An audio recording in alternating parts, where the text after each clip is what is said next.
Bonjour François Moreau. Bonjour. Vous êtes président de LHH Altedia qui accompagne les directions des ressources humaines dans leur stratégie et leur politique RH, des stratégies à redéfinir aujourd'hui dans un contexte de transformation profonde du tissu économique. Alors, première question, quelles sont les clés d'une stratégie réussie ?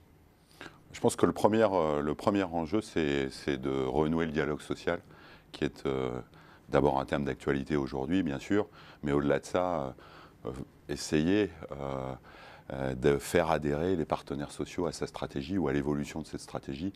On a parlé de mutation profonde. Il faut absolument essayer d'embarquer les partenaires sociaux dans l'évolution du business model. Mais il n'y a pas que la direction et les partenaires sociaux. Il n'y a pas que la direction et les partenaires sociaux, il y a bien entendu les salariés, les autres salariés, et donc c'est de faire adhérer également les managers pour qu'on ne soit pas dans une logique top-down, mais d'associer notamment les managers, non pas dans la définition de la stratégie, mais plutôt dans la définition de plans d'action qui vont découler finalement pour la mise en œuvre de cette stratégie définie par le comité de direction et le dirigeant. Alors justement, quels moyens est-ce qu'il faut donner à ce middle management pour réussir ? C'est les compétences. C'est vraiment développer les compétences, l'employabilité des collaborateurs. On voit bien l'impact de la révolution digitale, on voit bien l'impact de la révolution de l'intelligence artificielle, on voit bien dans le secteur industriel la robotisation. Il faut absolument développer les compétences et se poser la bonne question.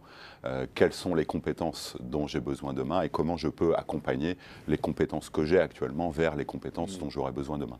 Mais sur ce point-là, est-ce qu'on ne risque pas de se heurter à une certaine forme de réticence des salariés dont les compétences doivent évoluer ? Non, je pense qu'il faut développer en parallèle une culture de la mobilité, en mobilité au sens large. Et j'insiste sur le mot culture, c'est-à-dire, on sait que ça ne se décrète pas, la mobilité, notamment en France. Mobilité géographique, mobilité professionnelle, mobilité interne, mobilité externe, et de faire comprendre aux collaborateurs qu'il a des opportunités en interne, mais qu'il a peut-être aussi des opportunités en externe, et de favoriser finalement l'écosystème. Le salarié doit être en charge et clairement de son avenir professionnel, à l'entreprise de faire en sorte que ce soit possible et donc de créer cet écosystème. Mais comment est-ce que l'entreprise peut faire ressortir au mieux les aspirations individuelles ?